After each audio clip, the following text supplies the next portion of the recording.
All right, good morning. Aaron Heiser, Maker's Leather Supply, and in this video we are going to build the DrawString handbag using our newest template. This was in the mystery box that mailed out the beginning of July, and unfortunately I'm way behind on getting this video made. And I severely apologize for that. I've tried to sit down a million times to make this video, and it just hadn't happened.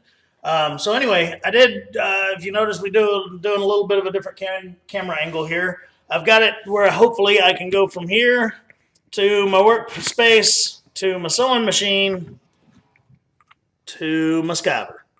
All right? That's the intention of all this. So, without further ado, let's get this going. The template's very simple. It's only 3 pieces. Out of those 3 pieces, you will cut 5 complete pieces of leather. The mail lady just showed up. I'm going to pause this. All right. Sorry about that. We got a whole minute and 2 seconds in before I had to pause it. Hopefully the rest of it will go better. Anyway, what I was saying is that the template set is 4 pieces, but you will end up cutting, or sorry, the template set is 3 pieces. You'll end up cutting 5 total pieces because 2 of them you need 2 of. So we're going to go down here. In the mystery box, we also sent out some leather. It was a oil tan from SB Foot Tannery. This color right here, and then there was a few mystery boxes got a different color just because I didn't want to use up all of what we had of this particular color. So I'm going to go ahead and cut out my my pieces. Again, I need 2 of this piece, 2 of this piece, but only 1 of the bottom piece here. These 2 I've already pulled the backing off. That's why they're a little bit harder to pick up on camera. I've got basically some just scraps of leather here that I'm going to try to cut all these pieces out of. And, yeah. So let me kind of get my best orientation of how these are going to cut out of these pieces. And we'll see.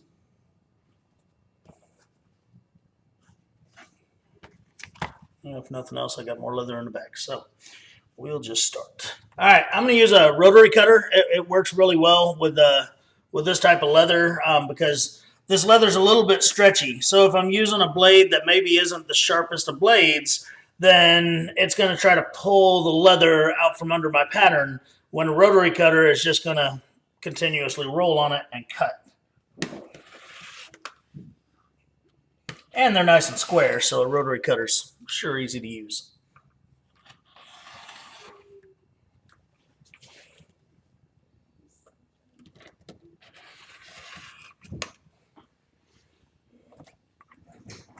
All right, so there's 1 piece.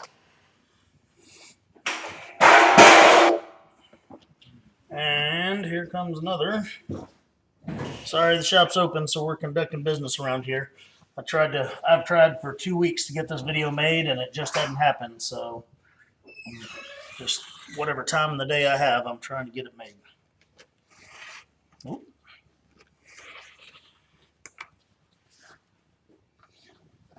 The copy of the template I'm using here was one of the first ones made, so it doesn't have all the writing on it and stuff that the others have. The ones that we actually have out in mystery boxes and that we'll be putting on the website. They'll be on the website today. Because I'd hate to make a video and then tell you can't have the project in it. Kind of like me sending out a mystery box and never getting the damn project finished.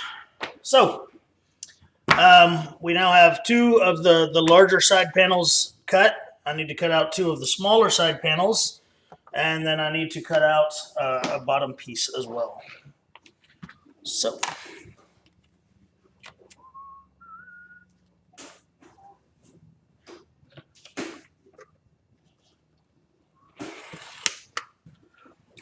if you got the mystery box piece of leather, you may want to start by cutting out the strings for the drawstring purse out of your long end of your leather before you start putting your patterns on it. I have a longer piece over there that I'm going to cut them out of, and that's why I didn't bother with it. But all of the mystery box pieces had one straight edge on them that would be perfect for cutting out those strings ahead of time. Let's see if I'm going to get one more out of this or not. Not a side piece. I will get a bottom piece out of it. With the bottom piece, I'm going to go ahead and cut a big square out, and then I'll come back and I'll worry about the corners afterward, after we get rid of all the extra stuff. I say square, I reckon it's a rectangle. This is actually a very quick project, and it can be customized to no end. I mean, you can add tooled panels to it and stuff like that, and really dress it up. We're just going to make a plain one, but I'll probably try to do a follow-up video in a couple of days on lining one, because it would be a much nicer project if it were lined. But in this video, I just want to get the basics of making the bag itself out of the way, and I'll kind of describe how I would line it.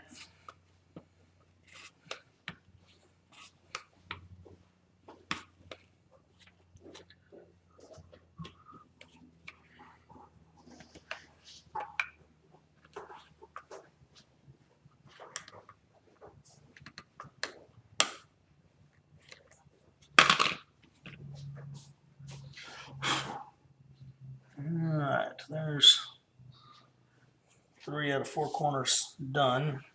If you'll see what I'm doing on my corners, instead of trying to go around a curved surface with my rotary cutter here, I'm just making little passes with it at different angles, and it'll end up being kind of rounded.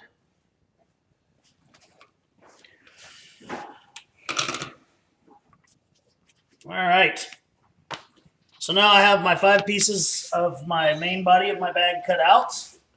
All right, if you'll notice on some of these, there's holes. That's going to be for your drawstring. I'm not going to worry about punching those just yet. I'm going to do that after I skive and fold over the top ledge. All right. So what I need to do now is I need to skive all of my pieces. The mystery box this month was about skiving. It is a very, very important skill, especially if you want to make any bags. And I still need to cut out a piece, so shame on me. I thought I had all my pieces cut. I was wrong. I still need to cut out one of the smaller side panels there, so let me cut that out right quick. But anyway, the mystery box was about skiving, and this bag does require you to skive the edges down. I guess it's not really 100% necessary, but if you've ever made a project that, like a bag that you had to turn right side out, or you sewed it inside out and then turned it right side out, if you can see your stitches where the seams are that you had to turn right side out, dang, I cut myself. If you can see those stitches, then what you should have done on that is skived those edges so that it folds easier. And that's what does that. It took me forever to figure that out. Like when I made some things, it wouldn't be a problem, and then some other things would be a problem. And it's all about that thickness of leather and how easily it folds. So skiving it makes that easier. All right. So now I've got my bottom piece. I've got 1, 2 of the small side panels. 1, 2 of the big side panels, and now I need to skive these. All right, so there's the template set actually says on it, skive 3/8 of an inch off all sides. So that's exactly what we're going to do. I'm going to run it through the NP4 skiver over here so that we don't have an hour-long video of me trying to skive all these edges down. But then also, this is a skive and fold line across the tops of the side panels. You'll skive a nice big wide area, fold it in half, and that way the top will have some rigidity and some support to it. So I'm going to move this camera over here and point it towards my skiver. You can see a lot more of my shop today because, again, we're got stuff everywhere. I recently did a video on the NP4 skiver because it's an amazing tool. Like any machine, it is an investment. I'm not going to say it's cheap or easy to afford, but it is an investment that's worthwhile if you want to make a lot of bags and things like that. I'm going to bring this up a little bit because it's weird that all you can see is the bottom of my chin. All right. So I've got to adjust it, make sure it's ready for this leather. I think it already is, but I don't know 100%. So, yep, that'll do. So for the bottom piece, I'm just going to run it through, and I'm going to skive all 4 sides. You can go nice and slow. That way you can turn it when you get to your corners.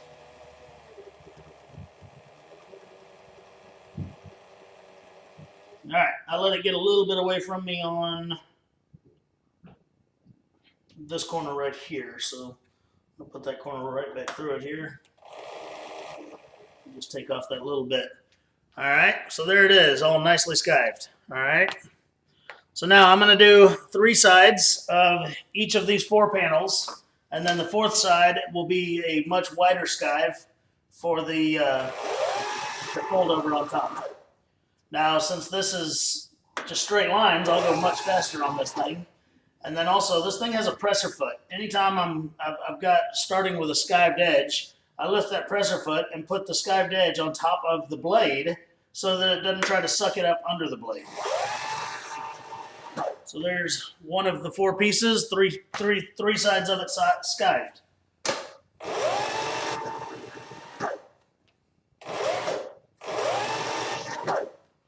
This one I'm going counterclockwise, or rotating it counterclockwise so I don't have to lift the presser foot, and it makes much faster work.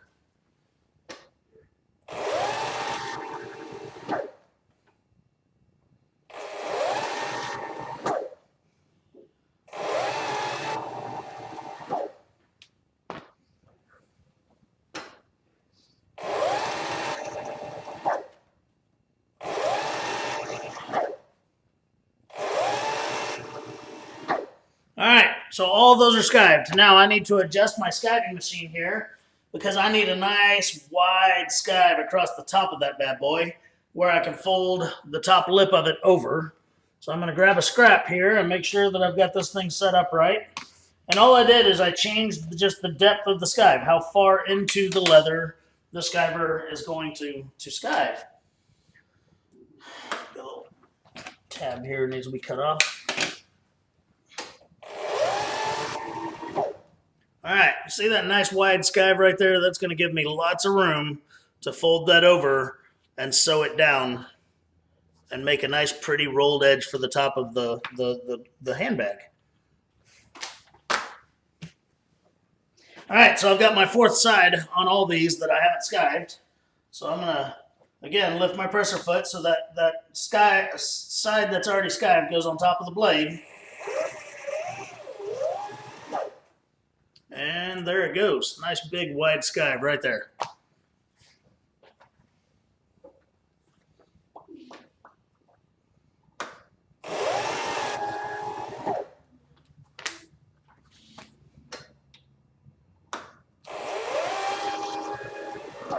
Just had a class this weekend of the Bitch and Bags class. Had 17, I believe, women in here making bags, and man, did they love this skiving machine. Saved us all a lot of time. All right, we are done with the skiver, I believe, for the entire project. So I'm going to turn it off and kind of push it out of the way here. And I'll turn my camera back where we can see what we're doing on my desk again. All right, so what we need to do is we need to fold down these skived edges here, and I'm going to just use some double-sided tape to stick them down, and then we're going to sew them. All right. So that's what we're going to do. Grab this double-sided tape here, and a pair of scissors. All right, let me get more on camera. Sorry, I didn't realize I was a little bit off. All right, so I'm going to take my double-sided tape, put it right there on the very top edge of this leather.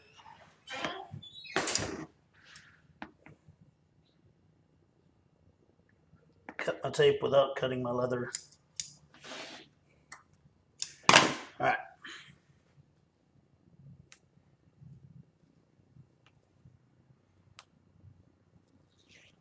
Okay, pulled the backing off the tape. Now I'm going to fold it over, and I want it to be right up at the edge of that skive so it's nice and even all the way across. All right, so I start and I try to do a bunch of it at once so that I don't have what looks like little ridges where it's unevenly folded. So I try to get as much of it folded at once as I can. This end needs a little bit more of a fold to it, so it's nice and even. All right, and then I'll take my squeaky toy and I will push that down some more.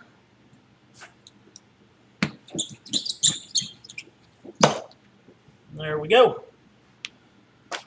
All right, second piece, same as the first. We're gonna tape the top, roll it down. You can easily use glue if you don't have double-sided tape. I just like the tape because it's so much faster, it doesn't stink, and I don't make as much of a mess because I am like a child when it comes to using my glue.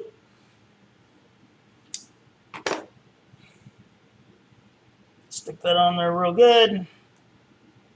Pull the backing off of it. Hopefully. All right. One thing we need to talk about is the handle or the strap. This bag is designed to use a shoulder strap. And it can be quite versatile as far as how that part is done. It doesn't have to be one particular thing. It doesn't have to be one particular way. It doesn't have to be one particular material. One of the things I wanted to do before this video is maybe tool up a big patch that would go on the front of the bag here, and then tool a shoulder strap that would match the patch. Of course, I didn't get that done because, like I said, I barely even have the ability to sit down and make the video itself. I apologize. We've been very busy around here lately, and I'm not complaining even a little bit, but if I'm not doing what I feel is really my job and helping leather crafters create, then I just feel like I'm not doing it right. All right, short sides, doing the exact same thing.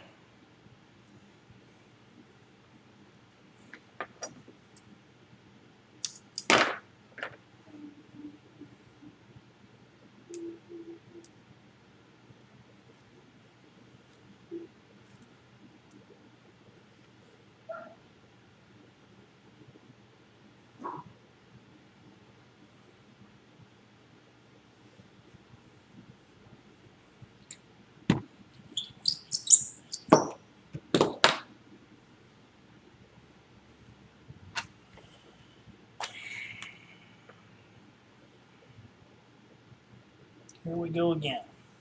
To do the handles, if you watch the video series on making the overnight bag where we put the D-rings on, originally that was how I did the handles on this one, but I think we might try something a little bit more risky and fun with this build. Now, that doesn't mean you can't do it that way. You just cut out a 2-inch by 2-inch square, put a 1-inch slot punch through it, and that way you get the piece that you need to hang the D-rings from. Hang on just a second. I'll grab a bag that I can show you that.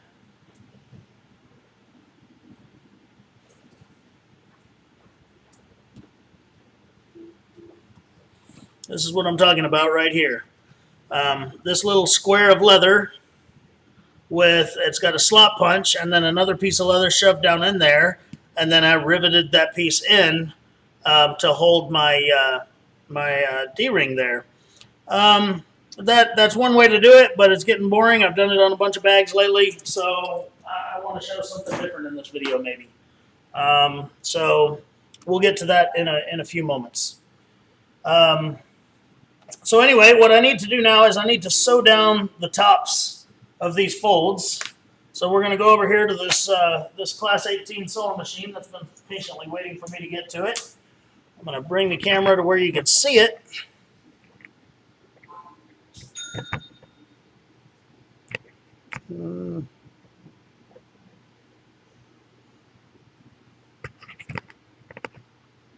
There we go.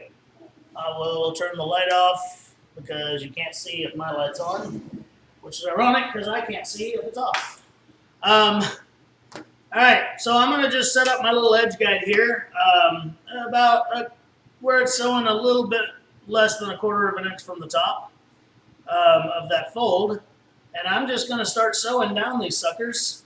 You can do this by hand sewing if you like.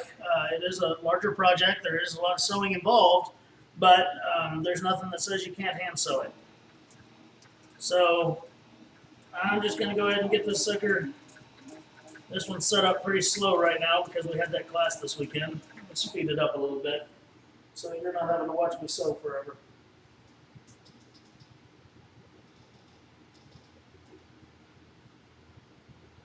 All right, I'm gonna run a little faster now.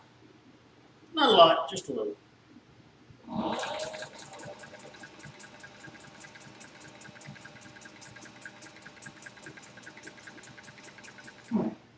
All right, now I don't have to backstitch these areas because the stitch that I'm doing is going to be in the seam of the bag when the panels are sewn together. So I'm going to do a little bit of a shortcut, and as that one goes through the machine, I'm just going to shove the next one right under the machine and keep sewing right across. That saves me, 10 seconds on each one from having to, pull them out and clip them and all that craziness.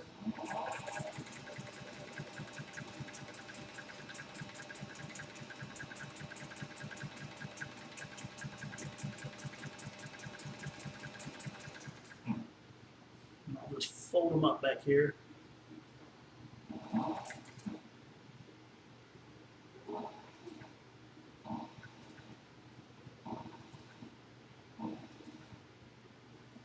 All right, next piece, just shove it right there under the presser foot. We'll keep on going. It's like daisy chaining here.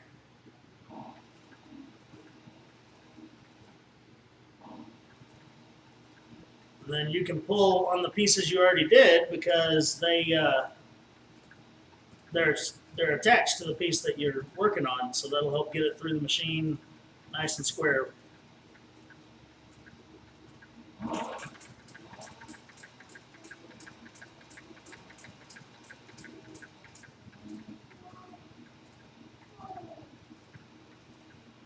All right, one more piece.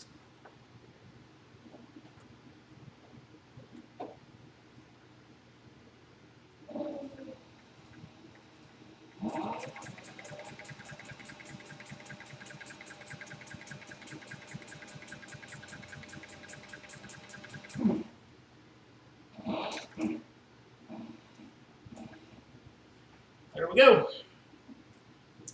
So those pieces are now sewn down in the top of the fold there, but I need to sew them again at the bottom of the fold. All right, I'll show you what we're looking at here. So right now, I sewed that line right there, but I need another line right down here. Okay? So I'm going to cut these pieces apart right quick, and then I'll go back and sew that bottom line down.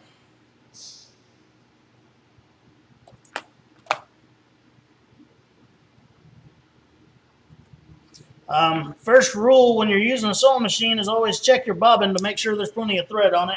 I did not do that when I sat down because I know that I just put a fresh bobbin in it. But ordinarily, that's what you don't want to forget is checking that bobbin first. All right. So now, since I'm using my edge guide anyway, I'll just back it out some. And I'll turn this thing over so that I can see where I need to back it out to, because, that fold there.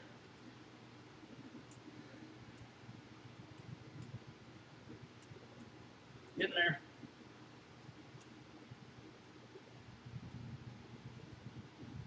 All right. So I've got it out there. It's probably about an inch away from the needle. Basically, I just want to catch the bottom edge of the fold over with its placement.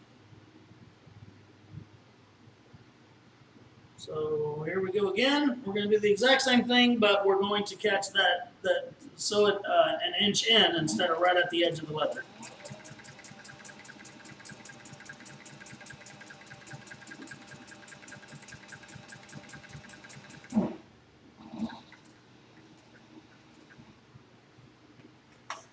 daisy chain them again just to save some time. And it also kind of ensures that we have our stitch lines in the exact same places.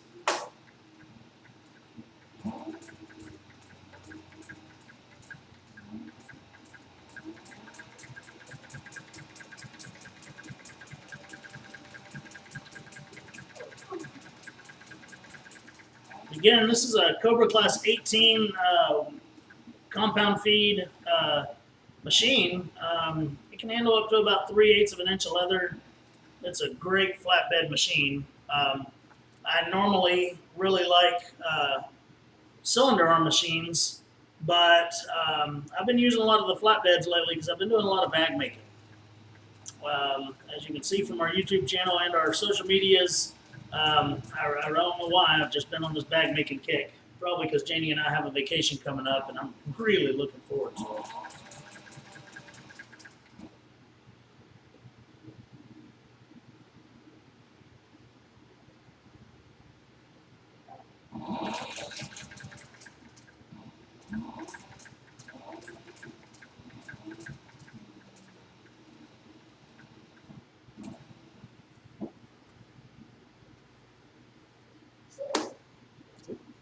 We'll sew that one backwards.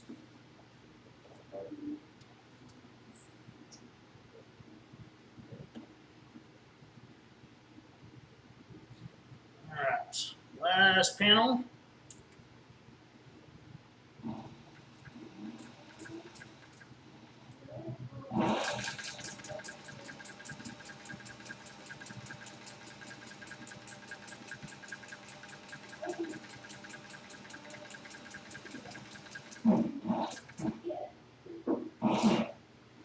Alright, there it is. We sewed all of our top pieces, the fold over sew line.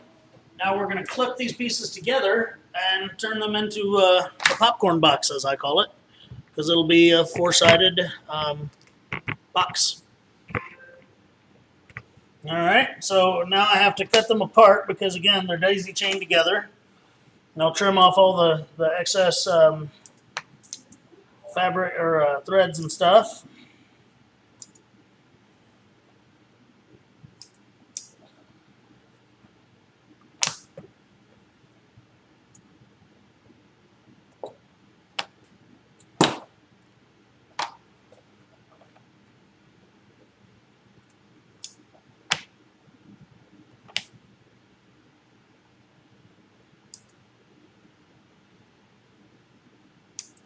All right, now I'm going to start sewing these pieces together. Actually, I'm sorry, I'm not. I am going to punch my holes. I need to punch these holes, and yeah. So you can punch the holes wherever you like. You can punch them. I've got them marked as far as their spacing right and left here. You can punch them way up here in where the folded over area is, but I actually like to punch them a little bit lower than that. And then the drawstrings are easier to pull in and out. I do have my punch here. I actually sat down and thought what tools I needed before this video so that maybe I wouldn't have to constantly pause the video and go get tools. So what I want to do is I'm going to take that marked line that's on the template, and I'm going to put it up there right at my bottom sew line. Okay, and then I'm not going to punch this through the template. I'm just going to mark them. This is a 3/8 inch hole punch, Osborne number 14.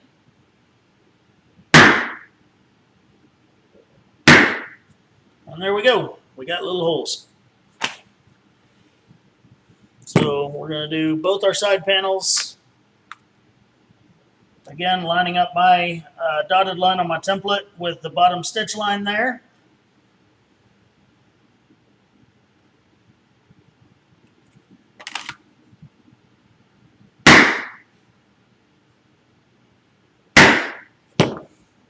We'll put those pieces away and get the other template for the larger panels.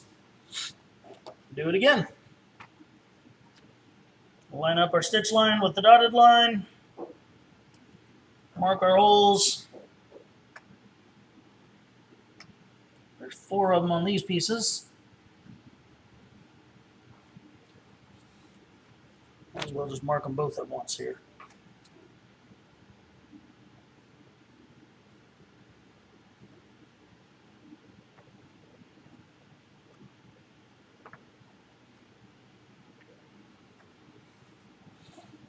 All right, put my template away.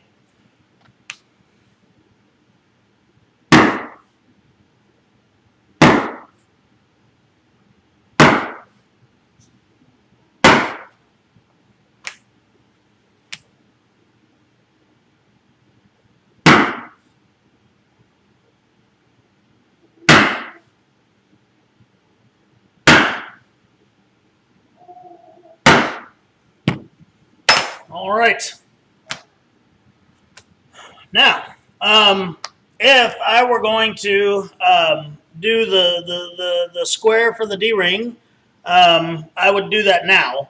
I'm not going to do that, but as a matter of fact, I will just go ahead and do what I'm thinking for the handle. I'm still going to use a D-ring. Let me see if I've got one sitting around here. Maybe that's what I forgot today.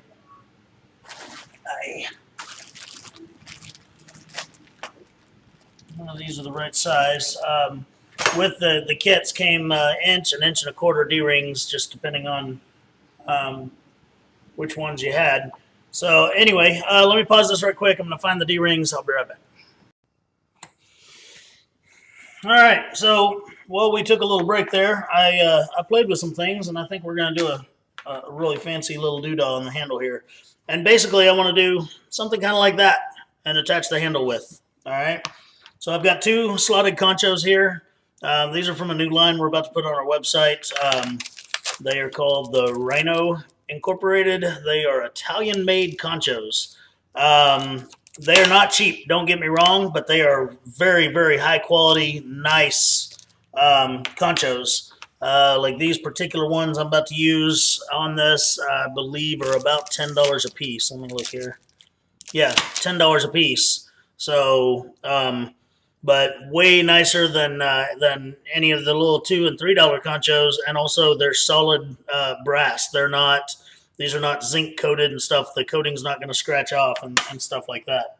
So very nice hardware. All right, so what I did is I took my little key fob die and I cut out a couple of them, and I'm going to put my D-rings in those like so. All right. I'm going to do that for each side of the bag, of course.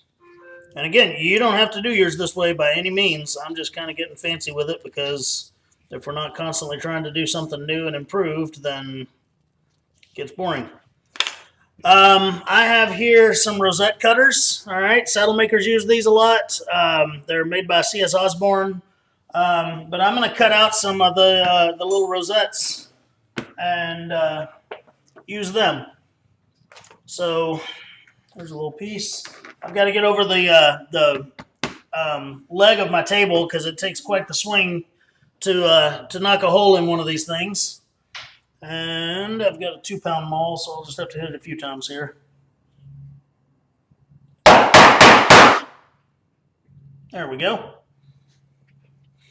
So my plan is that I will take this thing and sew it to the bag.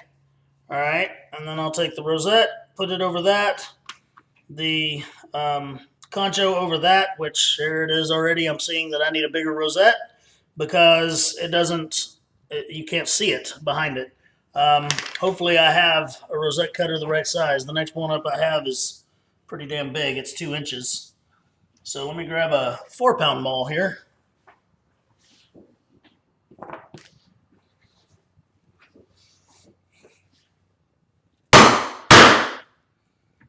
Sorry if that's shaking the camera. It's shaking the whole dang room. Hopefully this will be the right size. All right, so this will work out. So the rosette's going to be on the piece here. All right, and then the concho on the rosette, like so. And then we'll do some bleed knots to hold it all together. The rosette is the same color as my side panels and stuff, so everything will match really, really nicely. once we get it all put together. So I've got to cut out another one of those rosettes right quick.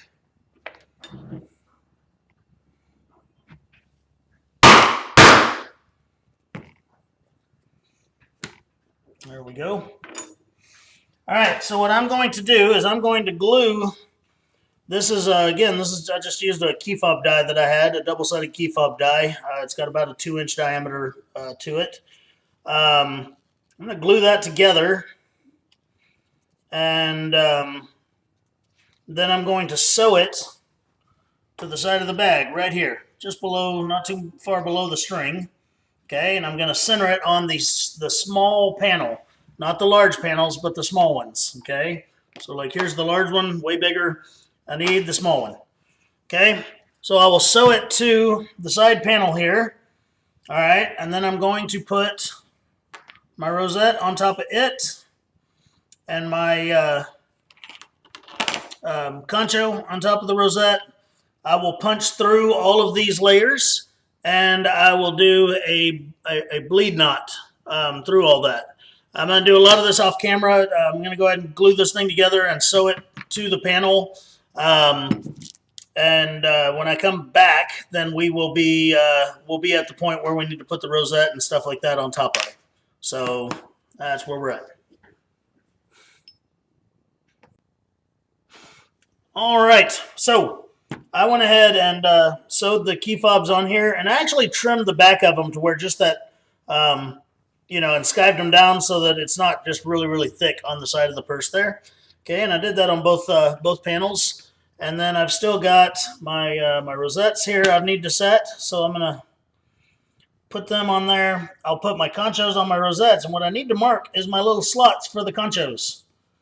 Okay, so I'm going to take a screwdriver and push it through the rosettes and the conchos there.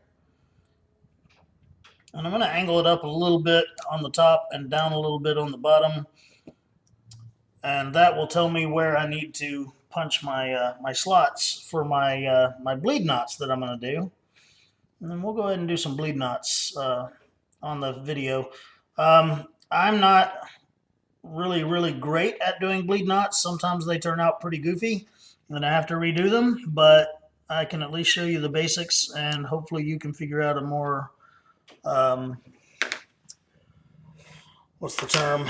A more consistent way to do them. Let me grab a slot punch the size of my lace here. All right, so this is a 1/2-inch slot punch. All right, and I'm going to go ahead and do it on this piece first, the rosettes first. Then I'll come over here and do it through these layers over here.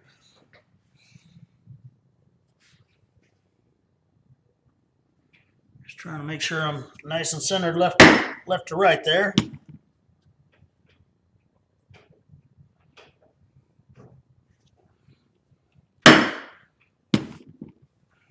Not the best of jobs, but it'll do.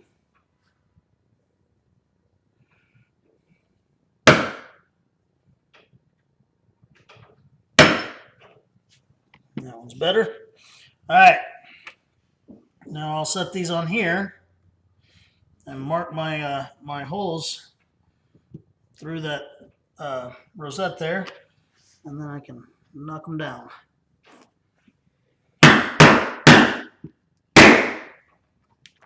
All right, all the way through.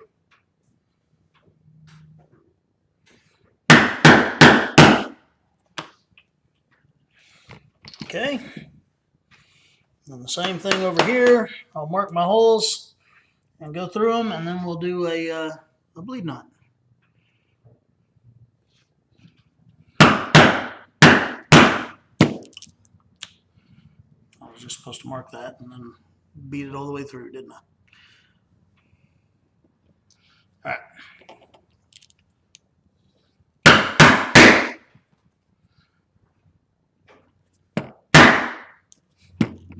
All right. So now I take my little laces that I cut. I didn't really measure them as far as how exactly wide they are. They're close to a 1/2 inch, but basically I made them, the same width as the slots on the Conchos. I'm going to take and cut the ends of them off to a point, because then they're easier to pull through each other. And then I'll even those up here later on. But I want to take them and put them through the back side of the bag, or the panel. It's not a bag yet. It's getting there though. I want to make sure they're pretty even here. All right, I'll go ahead and put them through the rosette. And then I'll put them through my Concho. I'm not a huge fan of using Conchos, but in an instance like this, they can be really nice. So try something new and different and fun.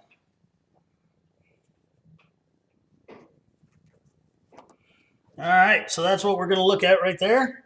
Okay, and I've got to get this thing nice and tight so it holds all those into place, the Concho and the rosette. All right.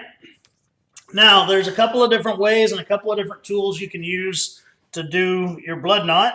I do have a very fancy pair of pliers made by Ron's Tools that it's sharp, that you can punch your hole, reach through the hole, grab the other piece, and pull it through. Problem with using that tool is that you most likely don't have one of those. So I'm going to use my scalpel. All right. And what I'm going to do is I'm going to go from the back side to the front on this top piece of leather here. And I'm going to go right at the base of the Concho, right where that's coming through the Concho there. And I'm going to cut it, push it through the leather. And I want to cut about a ½ inch or so away from the Concho, right square in the middle of the leather. Okay? And then what I'm going to do then is take the other piece of leather and I'm going to put it through that hole. It does help sometimes to have a pair of pliers handy that you can, like a needle nose or something, that you can reach in there and grab that with. But I didn't grab one, so we'll just do it manually here. All right, so I'm going to pull that one through. Now I need to get it nice and tight up against the Concho, so I'm going to pull on the bottom one until that top one is, the slit is almost inside the Concho itself, or parts of it. Okay, and then I also want to fold the material, I want to fold my lace a little bit so that it's not laying to one side or the other, it's not twisted in that knot. Okay, now I got it up there, I got it pretty tight, and pull on the back here and make sure it's nice and tight. All right. Good and tight. So now I'm going to do the exact same thing again, once again going through what's now the new top string, and then I'll pull what used to be the top string back through it, and it'll be the top string again. And if that doesn't confuse you, I don't know what to do.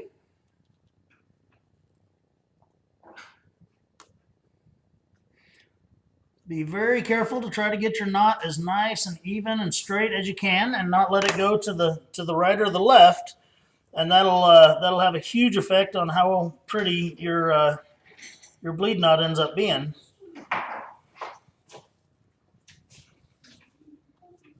Okay, and then once again I'm going to twist it so that it lays nice and even in the middle of that hole there. Okay, just like that. So here's what we've got so far. All right, now my little sample here had 3 or 4 more of them on it. Sorry, back into the camera view. Had a couple more. So I'm going to do 2 more. I'll do 1 more that'll bring the finished side up to the top again. And then I'll do 1 more after that. And then that way the finished side of the leather will be on the outside. And that's what I'm going to do. So, once again, take our razor, we'll cut through, cut it about ½ an inch up or so, and pull it through. I'm going to go ahead and pause the video while I do this because it's already approaching 45 minutes of video, and I know you guys get tired of hearing my voice. So, I'll finish this off camera and then we'll come back, and I'll do the other one too. All right, got my D-ring hangers on. I'm pretty happy with them. So we can move on to the next step now, which is going to be starting to assemble the bag. All right. Now what I need to do is put these face to face with each other. And then I'm going to use my clips, and I'm going to clip them together. And someone moved my clips. I swear it's not my fault this time. Somebody moved them. There we go.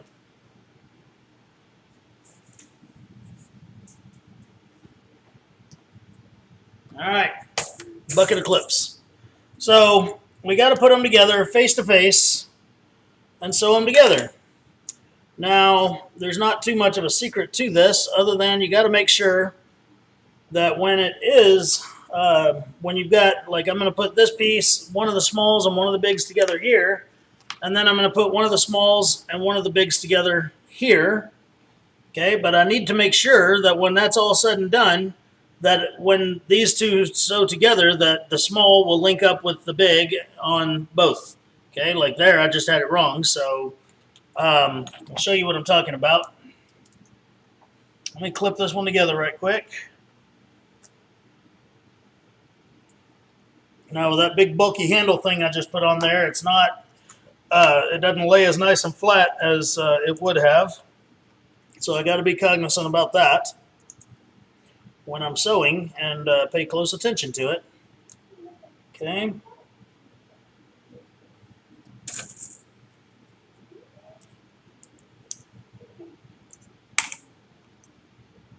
All right, so I've clipped these two together. So I'll sew down this line and I'll sew down this line. But when I'm done with that, these two panels will need to sew together. So here I have my small one and my big one. They're going to go together. And then over here, the small and the big will go together. So therefore, I have these clipped on the right side. If I had this small panel clipped to the other side of the big panel here, then when I went to sew these together, it would be big to big and small to small, and that wouldn't work. And I'd spend the next 20 minutes pulling stitches back out. Nobody likes that. So I'm going to take it to the machine. And just like all of the other bag videos that we did, when I sew this together, I'm not trying to get all the way out here on the edge of this skive. I want that sew line to be pretty close to the inside part of the skive here because I want lots of fudge room in case the bottom piece slips over or something like that. I want to make sure they're still sewn together well so that I don't have to come back and do it twice. All right. When I'm doing this, I want to line up, when I'm clipping these together, I want to line up the tops. All right. The bottoms don't matter so much right now, but the tops I do want to make sure are perfectly lined up and that the tops are perfectly even, okay? And that way it'll, those stitch lines that we did, when you follow those around the circumference of the bag, the perimeter of the bag, then they'll all match up nicely. Otherwise, it looks kind of crazy. All right, so we're gonna move the camera a little bit, get it back on the sewing machine. I'll turn my light off so that we can see what I'm doing. And we'll sew. Now on this one, we do need to backstitch first. Okay, at the top, we'll start right here at the top of the bag. I will backstitch 2 or 3 stitches and then go forward to lock my stitch in. I'm not going to use my edge guide on this. I'm just going to keep the presser foot up against the edge of the skive. So again, I'm going to go backwards the first couple of stitches. And then I'll go forward. Going nice and slow. I'll pull that top clip off. Now I'm going to go a little quicker. I know I'm holding it together right. Everything's lined up.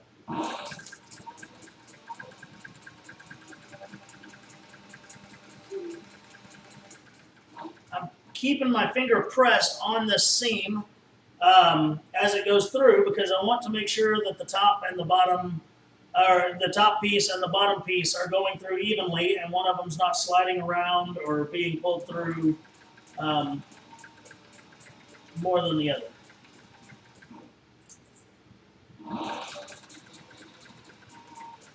All right, so here I am at the bottom, and I'll go ahead and do my back stitches. And there we go. I will bring this up to the camera so that you can see where I just stitched all this. And then I'll come back and I'll do the other 2 pieces together. And then we'll clip the 4 pieces together. So again, I didn't try to get it way out here on the side. I went ahead and sewed it in there pretty close to the edge of the skive. And so when I go to fold this right side out, it'll have a nice seam to it, and you won't see white thread in the seam. Okay? So, let's do the other 2.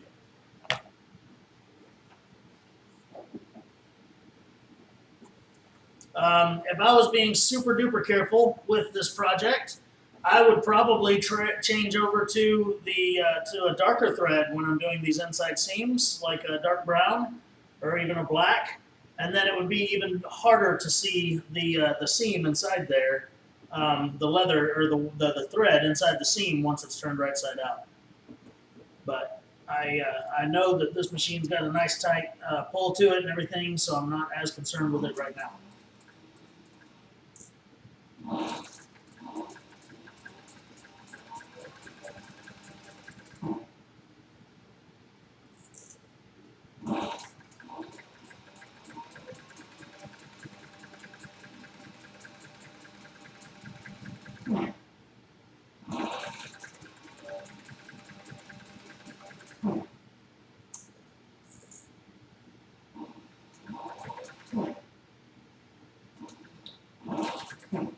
Alright, got to the end, did a couple of back stitches, and now, my scissors up here, of course.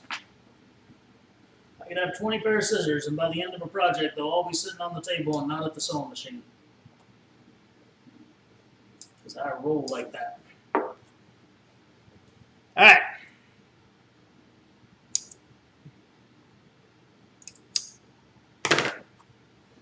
So now, I got to clip the others together.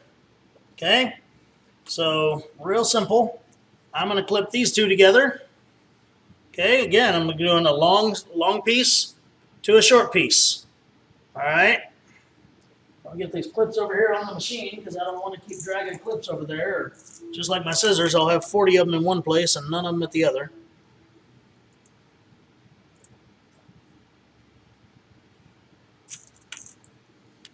Again, I'm lining up the tops, not even worried about where the bottoms line up. When we fold that over, you'll hardly ever get them to really perfectly evenly match up as far as the entire piece, but you can make that top line up, and that's all that matters. Okay. So we clip that side together. Now we're going to clip this side together. And then we're going to get to stitching.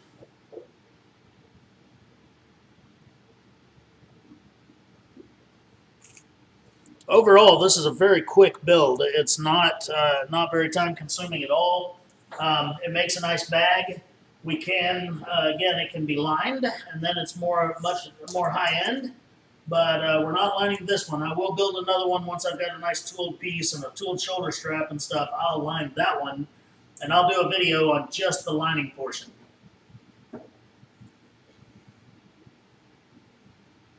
Same with the overnight bag. I've got one of those put together, some pieces ready to start putting together. I want to do a video on just lining that bag.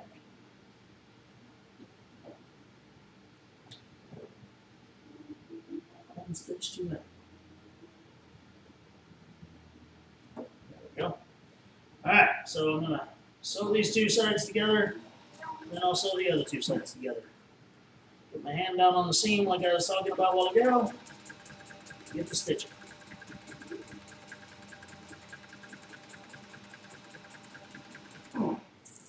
Make mama proud sitting in a sewing machine.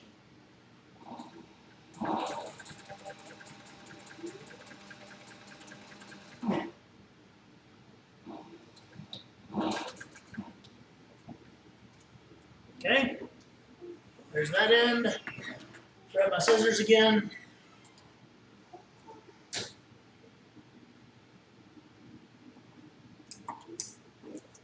Flip it over and we'll do it again.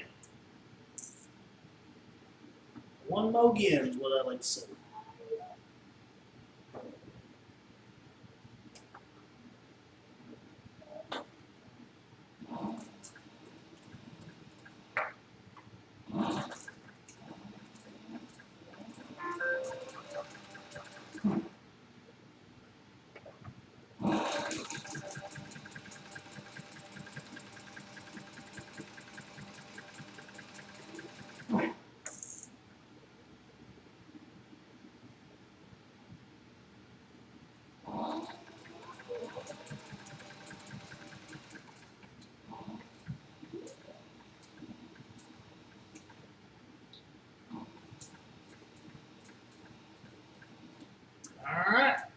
4 panels are sewn together now. I'm going to trim off all my strings from them, and we're going to clip the bottom to it. Again, everything we're doing is inside out. This bag, like the other one that we did videos on, is made entirely inside out and then sewn right side out. And if we sewed this one right side out, it would look like a lunch sack. It would have 4 very sharp corners to it, and we don't want it to. We want it to have more of a rounded appearance. All right, let's go down there. All right, now, I always forget this. I mean, every single time I've built this particular bag, I've forgotten to do this. I have to mark my centers, okay? I have to mark the center of this panel, and the other 2 panels. All right, the reason I do that is because, like I said in the last bag making video, all bags are built from the center out. All right, when we put all the pieces together, we want to start with the centers so that we know that it's not going to be all whomper-jawed and crooked, okay? So I apologize. I wish I'd have remembered ahead of time because it's a lot easier to measure this when it's flat, but we're going to mark our centers. And I'm just marking them right at the bottom of the panel, just on the inside of it.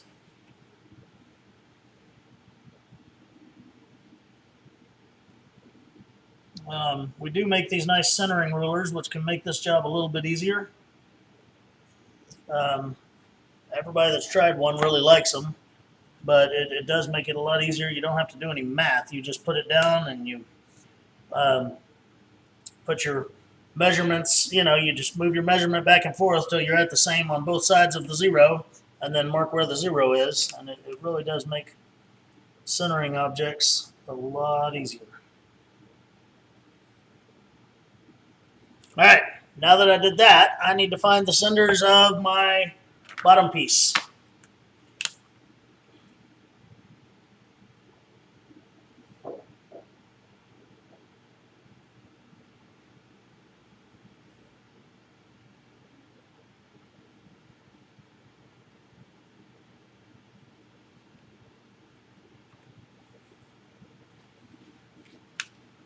Again, this ensures that everything is lined up once the bag is built. And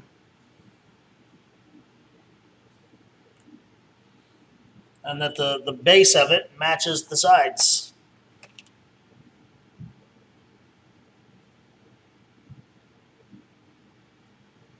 All right, so I am going to clip this thing together, starting with my centers. I'll just go ahead and put the bag body upside down here. Okay, I'm going to take 4 clips initially, and I'm going to take all the sides and line up the centers with the bottom and clip that part together.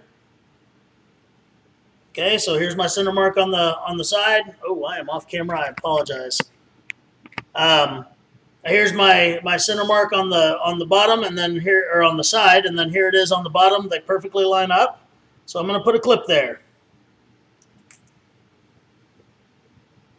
Then I'm going to go across, and I'll do the exact same thing on the opposite side.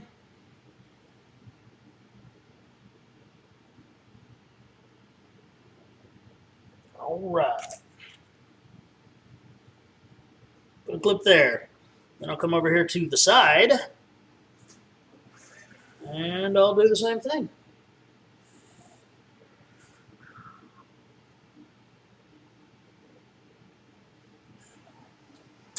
Put a little clip there. And then over here on this end, I'll do the exact same thing. And I'll put a little clip there. All right, so now it's just a matter of putting all my clips all the way around it so that it holds nice and steady for me while I'm sewing. When you get to the corners, it can be a little bit of a bear, but it's very doable. I'll show you how I assemble this one on the sewing machine in just a minute, and hopefully it'll help and not hinder how you do it. Sometimes I worry that maybe my method, someone else knows a better method, but they're looking at my video and like, oh, well, if he does it this way, then I should too. And I've always been a big proponent of, if you've got a method that works for you, don't change it for me. If it works, it works. It's like those post office boxes. If they ship, if they fit, they ship.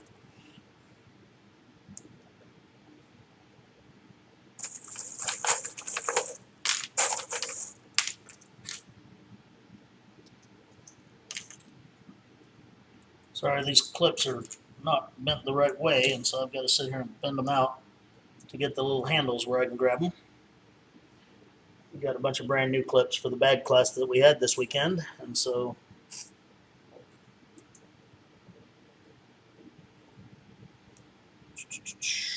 we're almost there. We've got both sides of it clipped up here.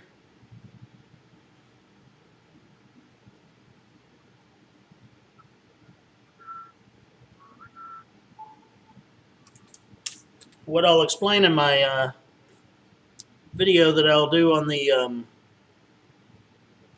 what's it called, on the lining, I would build a separate, completely separate liner for this bag and drop it in before I sewed this other seam right here. I'd drop it in and put it under that seam and then sew around it. And that would hold the lining in, and it would be like a fabric sack inside of a leather sack, basically. And that's how I would deal with this one. It's different than what I would do if I was lining the overnight bag or the backpack. Actually, it's pretty similar to what I would do with the backpack, but we hadn't gotten to that video yet. All right. Now, this is going to be a little bit difficult because we have sharp corners here where the material, you know, is sewn together versus these rounded corners of the bottom of the bag.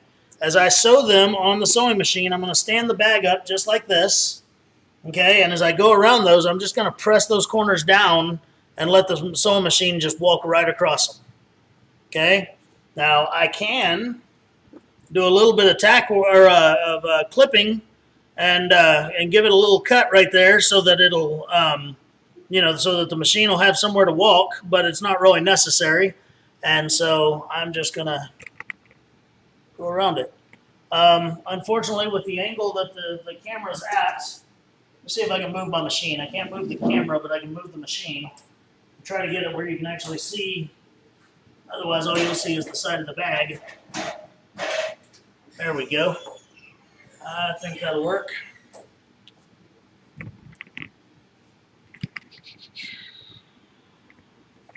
All right. Get the bottom sewn on this bag here. We're almost done. All right, so what I'll do is I'll start in the middle of a long portion of the bag, just because it's easier in the middles than it is on the corners. So if I start in the middle, then at least I'll have a good, nice stitch line to start out with. I do not need to back stitch because I'm going to go completely around the bag, and when I come back to the beginning stitches, I'll go back over them. Okay, so I'm going to push this sucker up under the presser foot here. And again, I'm not trying to sew out along the very, very edge of the leather. I'm trying to sew in there right at the edge of the skive, and that'll make sure that even if they aren't aligned 100%, that they still will line up some for me. I'm gonna turn the machine here. Hopefully that'll help you see. I wonder if. No. All right. One day, I'll start using my new camera, and I'll have Janie Sue here to hold it and move it and get it where I need it so that people can really see what I need them to see. One day. All right, so I'm going to take it nice and slow and, you know, steady as she goes type thing going around all this. And I'm going down this side, and as I get to a clip, right before the presser foot touches that clip, I'm going to pull it off. We had a young lady in our class this weekend. I think she was like 18 or something. Her and her mother came. And it was pretty awesome to watch her sew because she had figured out how she could just hit that clip and it would just shoot off the bag right as she got to it. She was really rocking and rolling with her project. So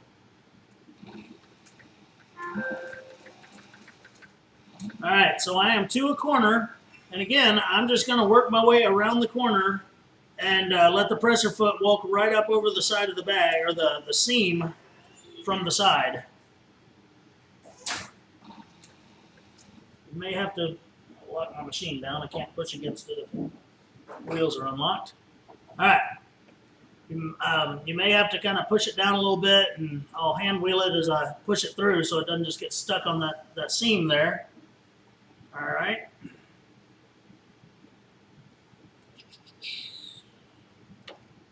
All right, here we go.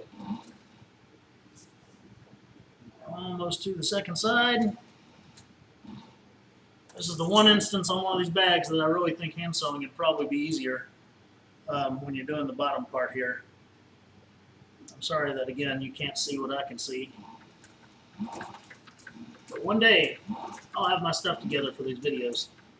I love the encouragement I get and the people that tell me how much their videos help, but I wish they helped even more. All right, sewing along, we got to another clip.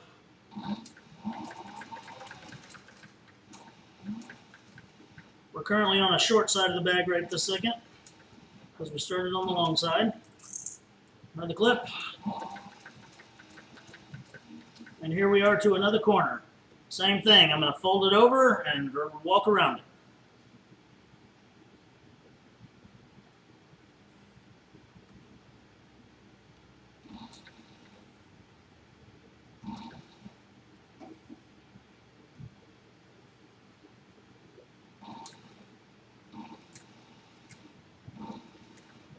There we go. Almost around the second corner.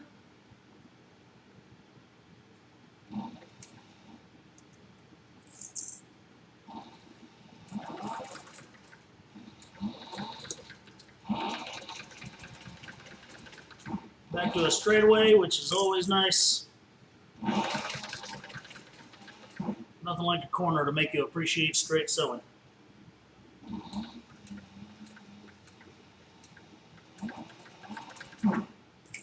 Last clip for this side. Back to a corner again. I know you're tired of watching this already. Feel free to skip forward about 2 minutes if you're tired of watching me sew. I think that'll be about how much time it takes me to finish this.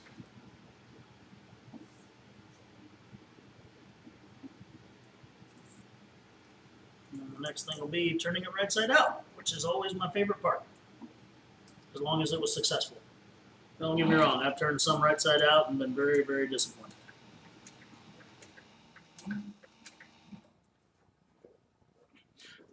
Just like we did with the overnight bag, you could glue this together. I didn't glue this particular one because this is kind of a lightly oil tanned leather, and it just doesn't hold glue very well. So otherwise I could use contact cement on the very edges and get these edges to really line up well for the sewing and not have to rely on the clips quite so much.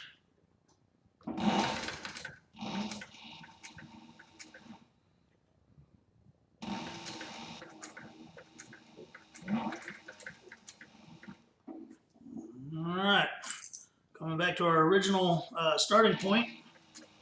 I'm very excited.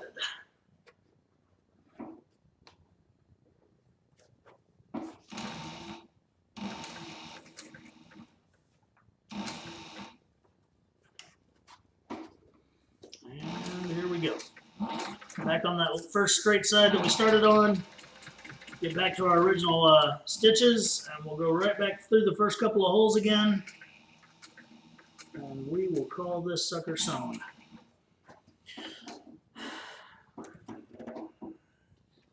All right.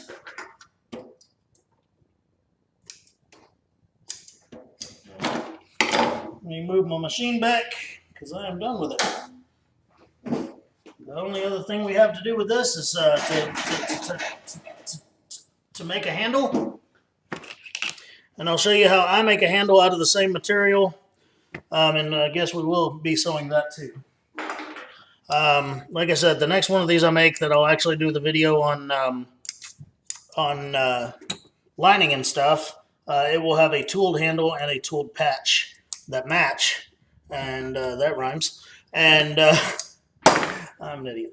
All right, so here we have our lunchbox. All right, looks a lot like a lunch bag, but we need to turn it right side out. All right. Again, this is the moment of truth. This is where we find out. I always inspect it first, make sure that there's nowhere that I'm going to be able to see light from the inside of the bag, nowhere I can stick my finger from the inside to the outside. All right, and I'll start by just pushing a corner through and rotating it out. I want to be really careful. I don't want to pull hard on one of these seams. All right, it's not that they're not durable, it's just that they're not really made to be pulled on like that. So I got to be kind of careful as I turn the bag right side out, not to go too crazy on one of the seams. All right. Never go full Hulk. All right, and then once I have the entire lip of it turned right side out, then I can pull on it a little bit more, and I'll just work my way down the bag as I rotate it. Okay. Got it a little bit bunched up here, just pull it apart and then keep pushing on that seam and it'll come right out.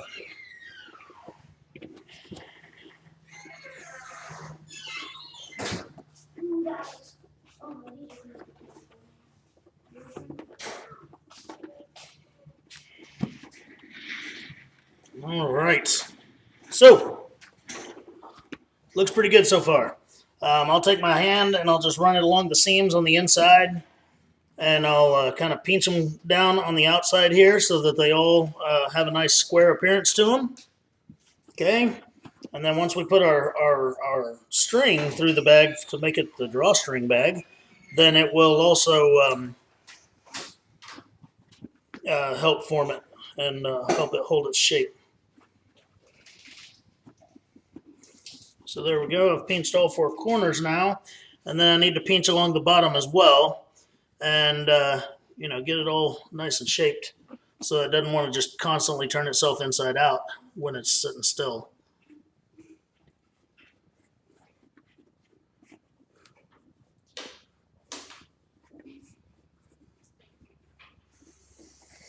All right, this is going to be a pretty nice one. I'm excited about it so far.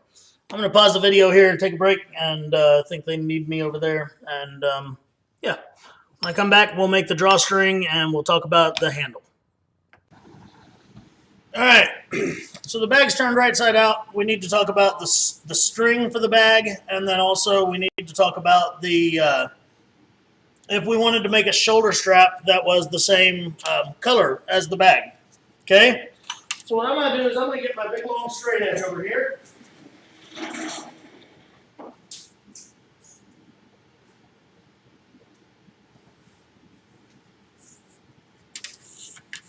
All right, and I'm going to cut me a nice straight line down the bag, or down this this piece of leather I have. Okay.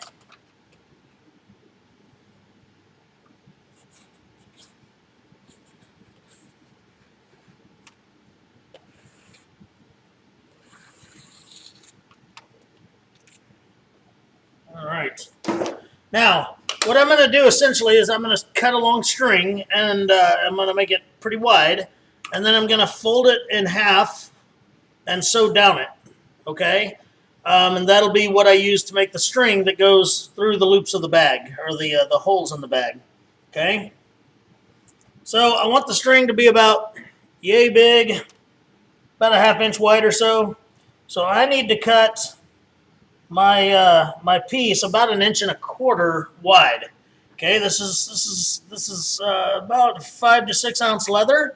So to get a 1/2 inch wide string, I'll need more than 1 inch because there will be a lot of it in the fold, in the round of the fold there. Okay, so I have some quilting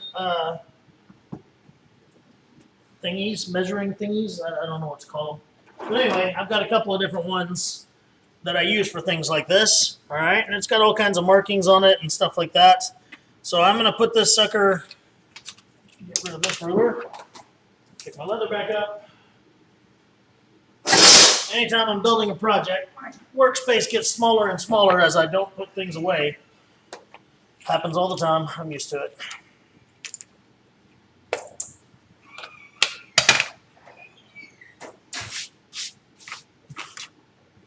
All right.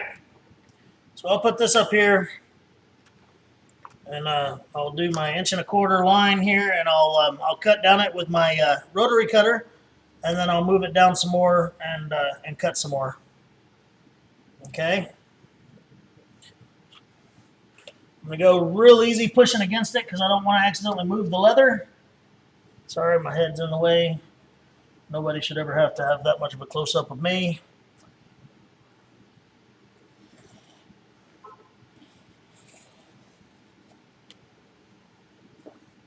And then I'll just move my measuring thingy down.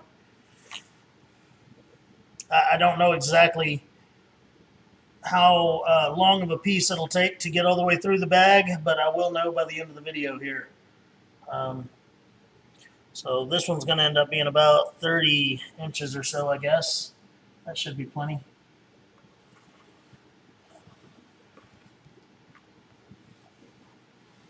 Set that aside for a minute.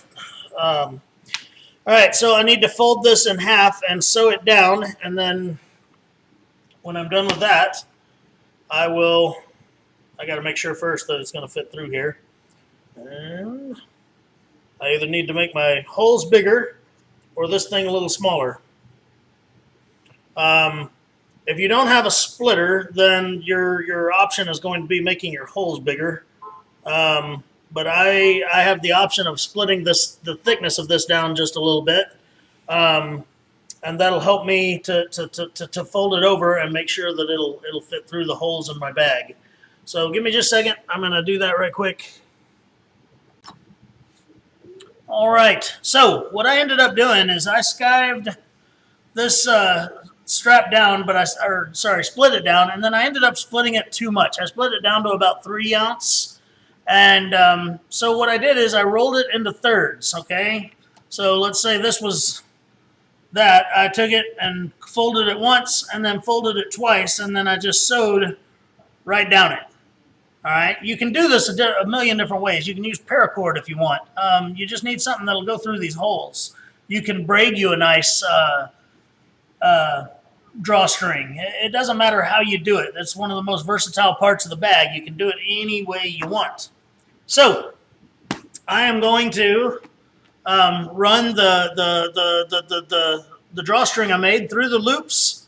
All right, and if you tooled anything or did a patch or anything like that, and you've got it on the front, then you need to do the front last. You're gonna thread this thing from the back to the front. Okay, and what you'll do is on the widest panel in the back, you put it through the center 2 holes. Okay, and then I'll just pull it nice and even. I am going to turn it over. Like I said, it's folded in thirds, so I do have a seam right there. And I'm just going to turn it over so that seam is facing down and not up in the bag, okay? Small detail, but it's a detail nonetheless, so it should be paid attention to. All right, so pulling it all the way tight, and then I'm making sure that my ends are nice and even, okay? Now, I'll start with this side. The very next hole to it, I'll go back out. All right, and we're just going to thread it in and out these holes until we get to the front of the bag. Not difficult at all. Except for the first one that I made that I had an uneven number of holes, and at the end they were both facing in and not out. All right, so I went around the next panel, in and out. Now I'm into the front panel. I'm going to go in this one at the edge and out the one at the center, or toward the center. There we go. Now, I'm going to go over here to the other end of the bag and run the other one the opposite direction, but the same way. This fits really nicely in these holes, so I know it's going to be a good one. Once we pull it nice and tight and everything, it won't... You can make like a keeper that'll hold both of them in the front, but honestly, I kind of designed the pattern of the holes where it wouldn't really need one. You wouldn't have to have a keeper on it. But again, you can have one if you want, and it would even be a nice, you could tool it or make it of a contrasting leather or something like that. So there it is. All right. So when you pull those, it'll close the bag. Okay, and the first few times you do it, it's going to be kind of hard to pull and all that. You're going to have to work it in there and everything, but that's just what new leather does. Makes it difficult. So there she be. We're going to go ahead and call this video done. Like I said, I'm going to do another one later where I'll line this bag and show you how to do that.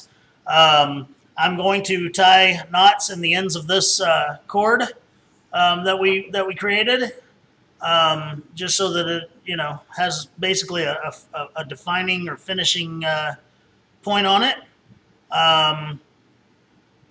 Yeah. Other than that, I'm going to make me a shoulder strap out of veg tan.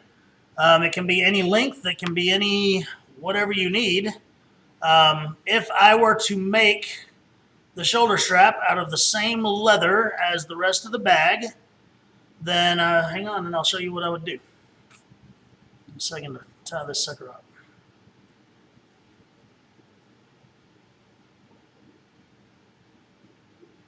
I don't know why this one doesn't want to tie right.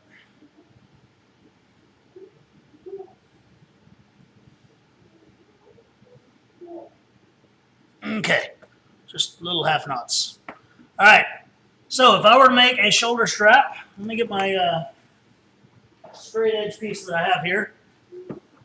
What I would do is cut it about, say, 3 inches wide, okay? So we'll just cut this little section here about 3 inches wide.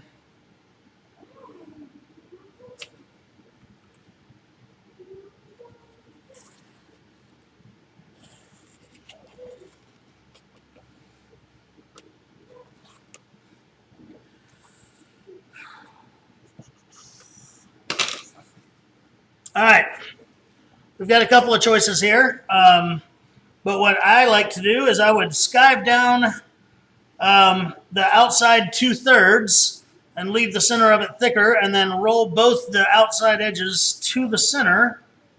All right, and then I would sew down the middle of it, 2 sew lines. Okay, so it looks like 2 racing stripes almost going down the center of it. Let me set up my skiver right quick, and I'll show you what I'm talking about. And I'll just make a sample one right quick.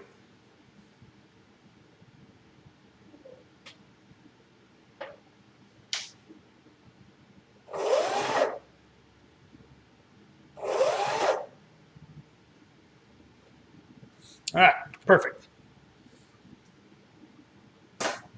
Be right with you.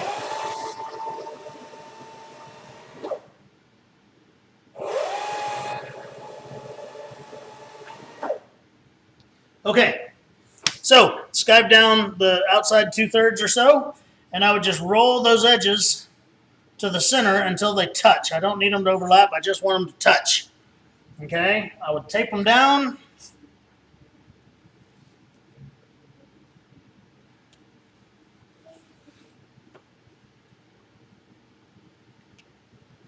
And then I would just sew them both directions. Sorry, I'm in a rush because I'm trying to get this video finished and posted. This was my goal for the day, and it has taken me all day in between phone calls and everything else.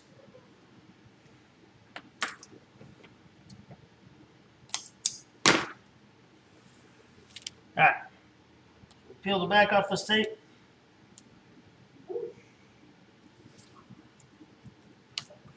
And just like we did with the tops of the panels, we'll just roll it over.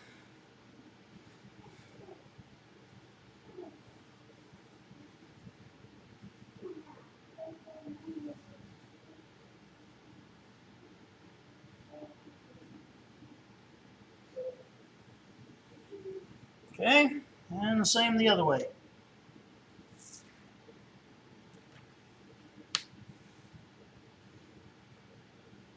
And then I want those ends to touch. I want the rollovers to touch so that it looks like a solid piece of leather.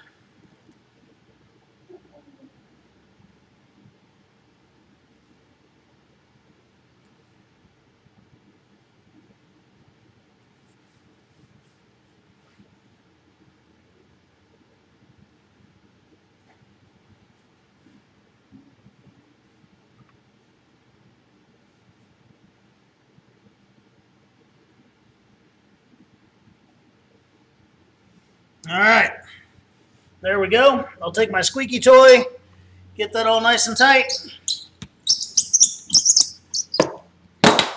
Go back to my sewing machine real quick. Now I want to sew these lines pretty close to the center because otherwise you could peel away that leather that's in the middle there. So I'll back these, back my edge guide up.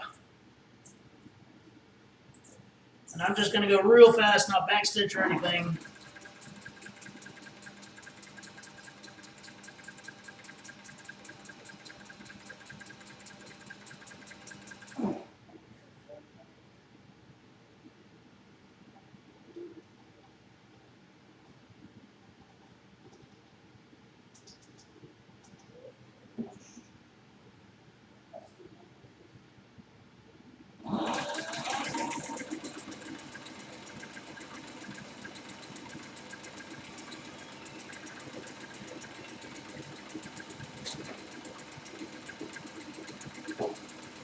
Alright, so I sewed up one side. I'll spin it around here and I'll sew it up the other side.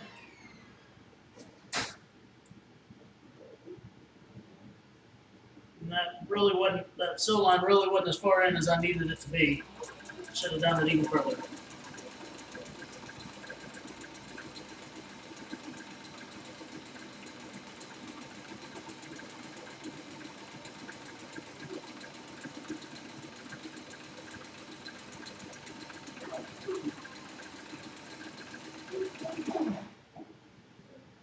Okay.